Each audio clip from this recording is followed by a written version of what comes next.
what we're discussing on today's San Francisco 49ers report. We have some Niners injury news to hit. Why George Kittle needs more targets and Kyle Shanahan has to do a better job of drawing up pass plays for his best receiver who only had one catch, and it came early in the game against the Buffalo Bills back on Sunday Night Football. And I'm going to break down why Kyle Shanahan must fire Nick Sorensen after the 2024 campaign.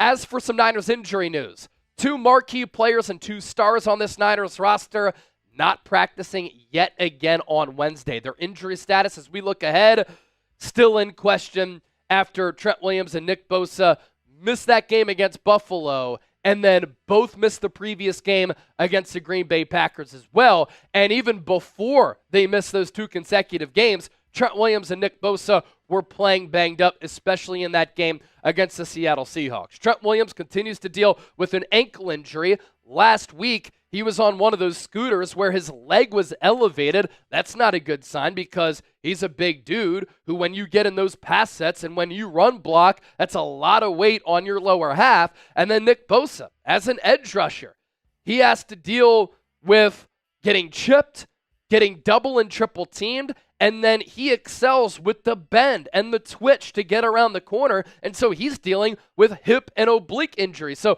both these injuries for both these players impact how they play the game of football, and these are 2 players whose impact is felt on tape, on the stat sheet, but also beyond the box score. Our eyes don't lie to us. This Niners team offensively and defensively is much different with and without Trent Williams and Nick Bosa. When they're on the field, you see that they're ballers. When they're off the field, this Niners team simply is not the same. Trent Williams is the anchor of the line of scrimmage on the offensive side of the rock for the Niners. And I know he's had a little bit of a down year. It's a little bit of a concern as he gets a little bit older. I think he's feeling the effects of the 4 NFC title games and 2 Super Bowls played over the last 5 years, having shorter off seasons. He's still, though, elite in the run and pass game, but he also brings a great presence, leadership, confidence, swagger to this Niners team as a whole. And in 2024, his number is still really good. Overall Pro Football Focus grade of 85.6. That is 6th among 131 offensive tackles. Pass blocking grade, 84.5. 9th. Run blocking grade, 81.4. That's 9th. So by these metrics here from Pro Football Focus, he is still playing at a top 6, top 10 offensive tackle level on an offensive line that's not good.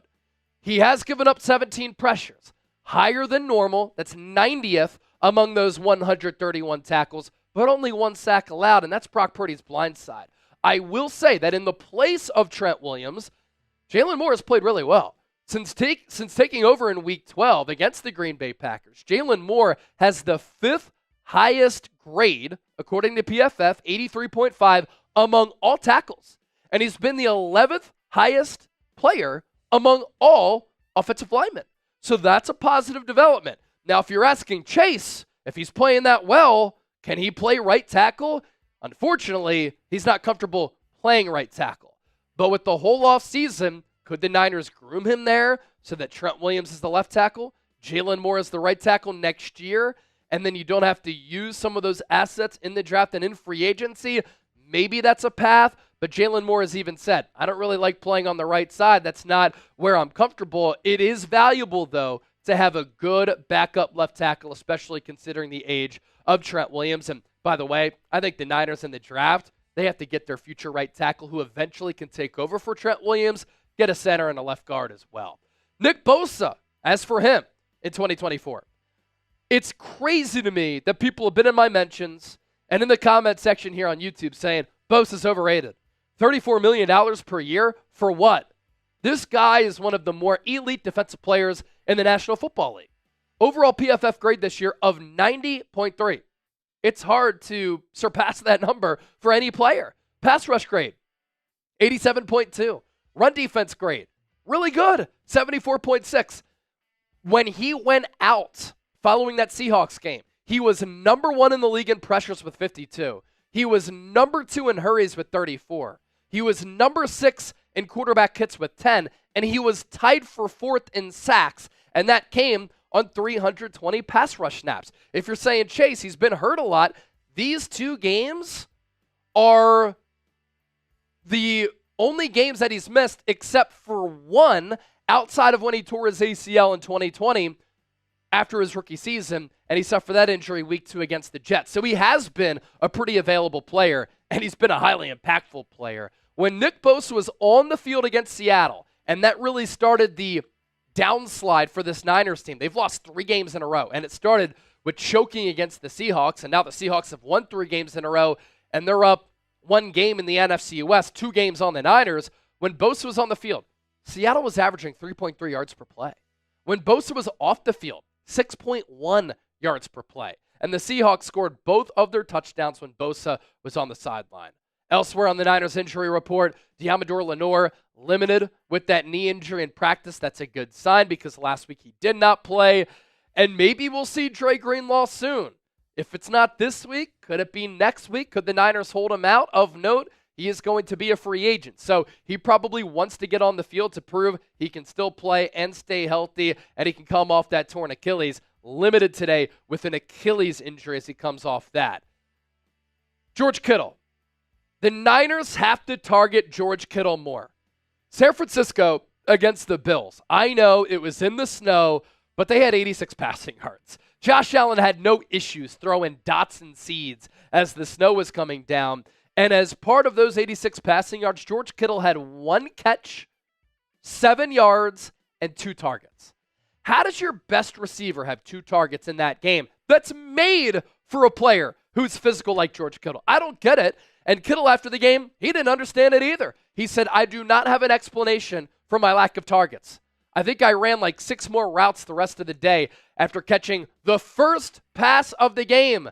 I felt pretty open multiple times. It is what it is. Brock Purdy on George Kittle. And by the way, I'm not sure if Kittle's sending a shot at Kyle Shanahan. Could have been. I thought we had some good plays drawn up. It's just tough with the conditions. We're running the ball so well. And then when we did have the opportunities to throw balls, the reads just didn't get me to George Kittle within the play. So it's just sort of how it went. But obviously, we'd love to get George in the ball as many times as we can, and it sucks that we didn't. Think about this, and let's briefly revisit the point that I just made. It was snowing. It was a snow globe in Buffalo. George Kittle is built for bad weather. He is their best receiver. Brandon Ayuk is in a knee brace. Deebo Samuel might be cooked.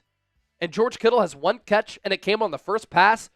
No more catches the rest of the game? That's wild.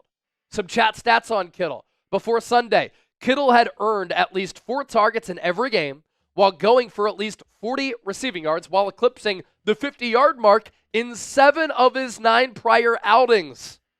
And then he gets 2 targets against Buffalo. Kyle Shanahan, you got to be better. We round out with this. This is why Kyle Shanahan needs to fire defensive coordinator Nick Sorensen after the 2024 season. Some of you might say, well, Chase, why not just fire him now? We have 5 games left, and it doesn't make sense to fire him now. You're already going to miss the playoffs, so what does a change do right now? Really doesn't help you. The signs of a bad defense. I came up with this list when I was thinking about how the Niners have played this year, which is an indictment on Nick Sorensen. Sign of a bad defense, or signs. We're going multiple. Poor production. Lack of creativity. No adjustments. Scheme breakdowns. Communication miscues. Bad tackling. Not good on third downs or in the red zone. Inconsistent against the run and pass. Lack of player development. This one really bothers me because we have seen Jair Brown go from having a really solid year last year, Steve Wilkes, defensive back background, to having a terrible year this year. Bad coaching hinders and puts a stop to an increase in player development. Because you're not putting your players in a position to succeed. They're not feeling comfortable. And all those scheme breakdowns on the back end, it's making some of the young players look bad. And I thought that this was pretty telling what Brian Baldinger had to say about Nick Sorensen.